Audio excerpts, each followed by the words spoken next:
Welcome to the NICU Today Podcast, a podcast to give families a new point of support as they navigate the NICU journey.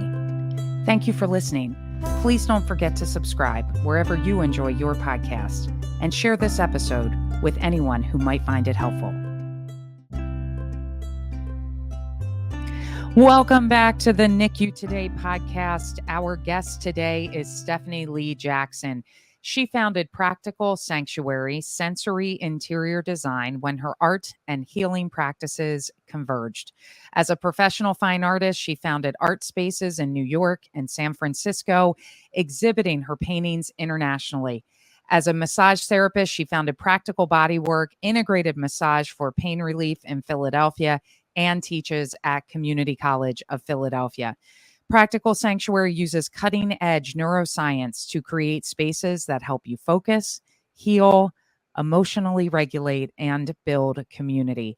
Stephanie is a highly sensitive person with many friends and family on the autism spectrum. Her mission is to create inclusive environments for all neurotypes. Her book, The Eccentric Genius Habitat Intervention, Interior Design for Highly Sensitive People, is coming out in 2024. Welcome to the podcast, Stephanie. Thanks, Martha. So happy to have you here. I have to tell you, I was thrilled when we met one another, and I thought, what an interesting business that you have, just learning more about it. You know, what led you to this type of work? It happened accidentally. I had a college education where I was encouraged to integrate different fields and modalities of study. And when I decided to become a fine artist, it was like going off into feral territory. I went to a school which basically trained artists to be feral. Just go out, do your art, do what feels right to you. Don't worry too much about corporate success, financial success. So I just went out there and followed my nose. At a certain point, I became fascinated with healing and helping people heal. I got licensed as a massage therapist because that's a great portable career. I could earn money anywhere in the world. And I got interested in pain relief because I hate seeing people in pain. And as I went around the world massaging people and making art, I learned more and more about how the body interacts with its environment, what causes pain, what creates pain, what alleviates pain, and how your environment is affecting your nervous system. It became really clear to me that your physical surroundings are creating stress or reducing stress in your nervous system all of the time. And that is what makes us either healthy or what starts disease. Stress processes start creating disease.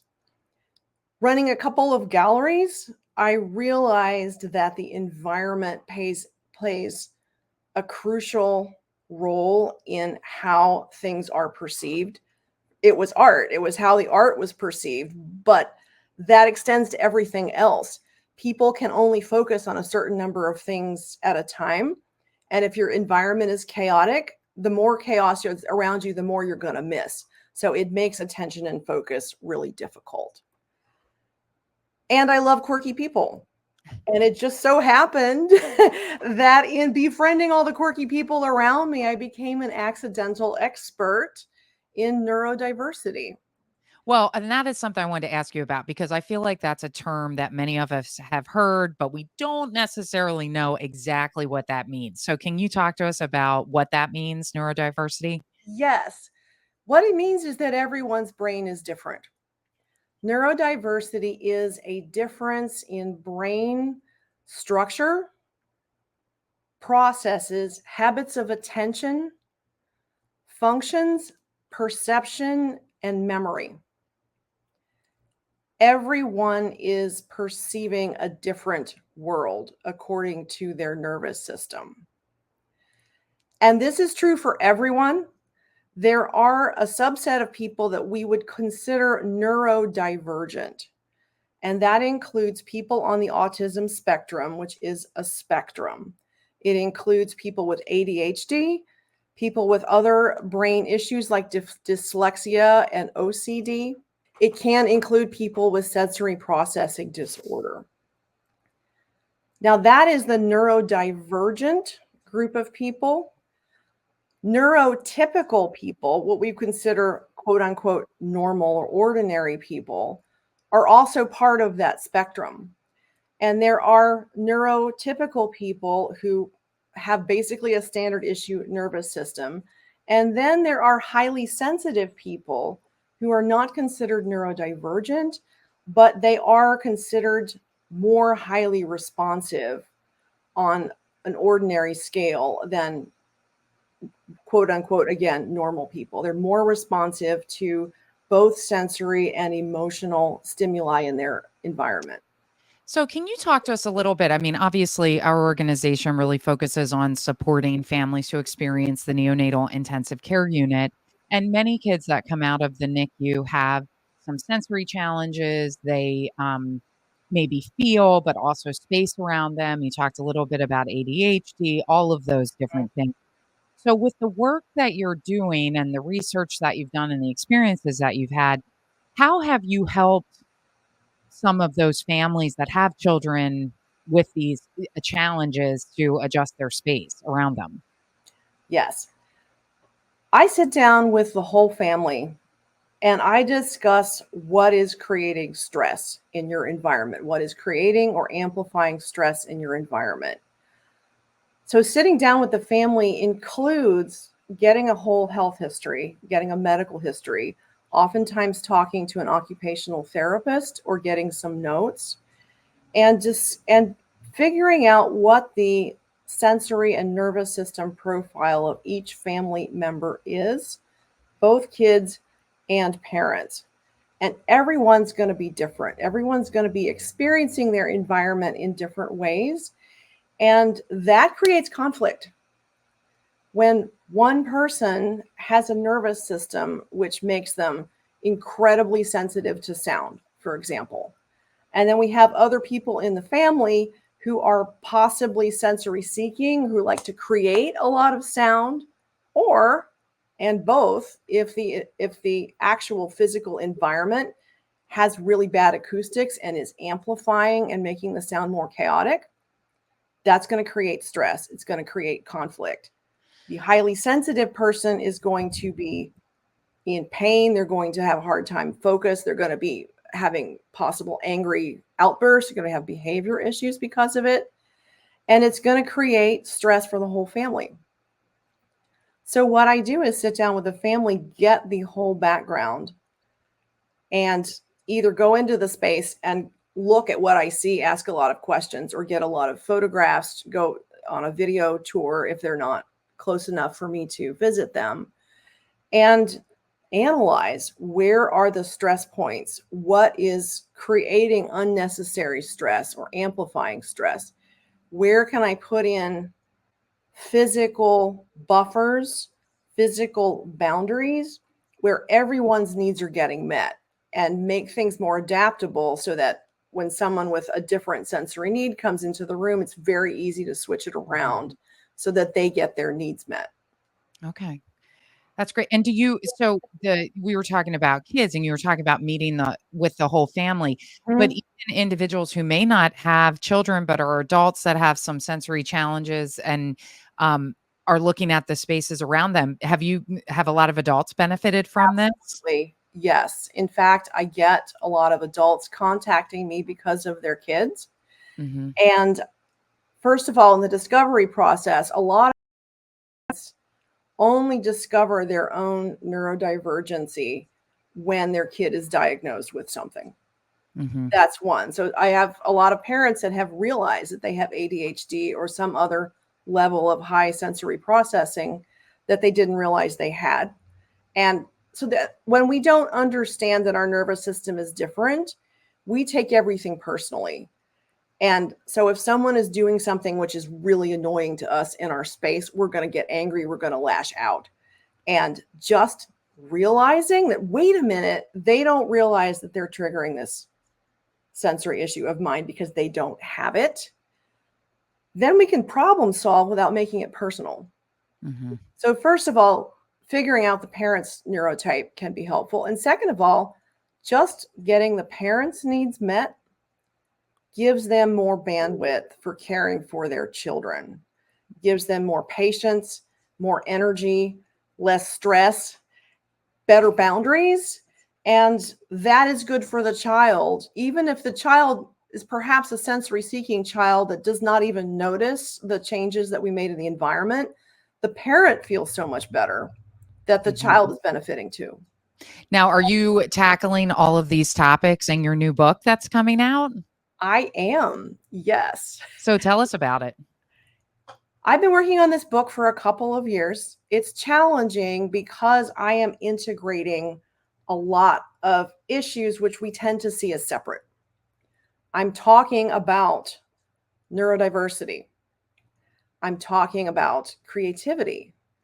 I'm talking about community.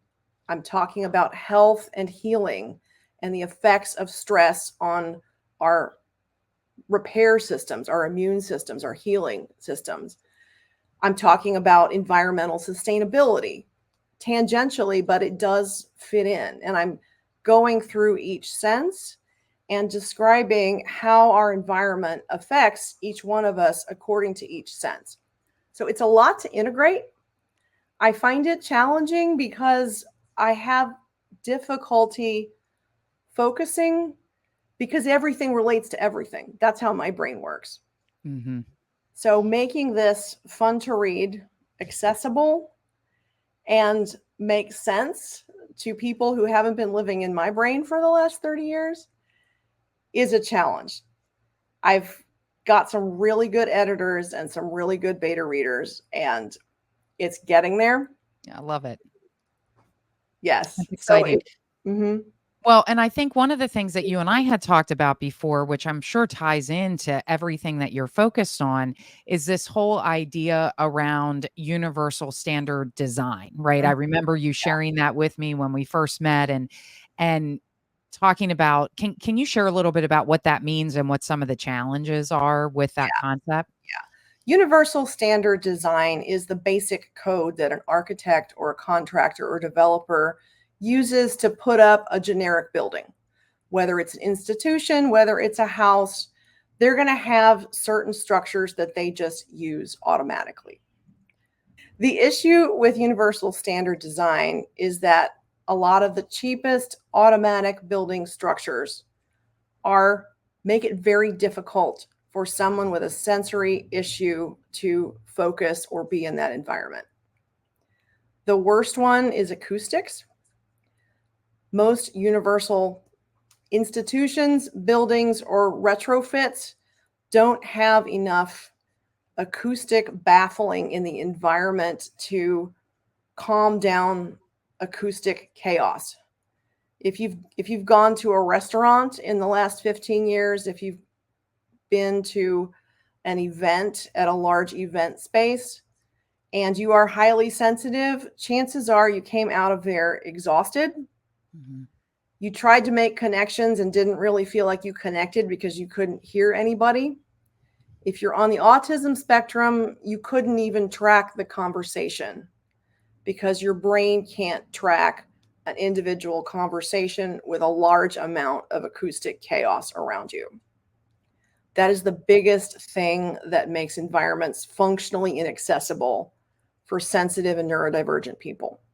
So how does that kind of impact, or how can it? I guess it can be different for everyone, but how that impacts relationships that you have, some of the houses that are built, that type of universal standard design, how you heal, what affects you, what have you seen over the years? It just makes things harder and less inclusive.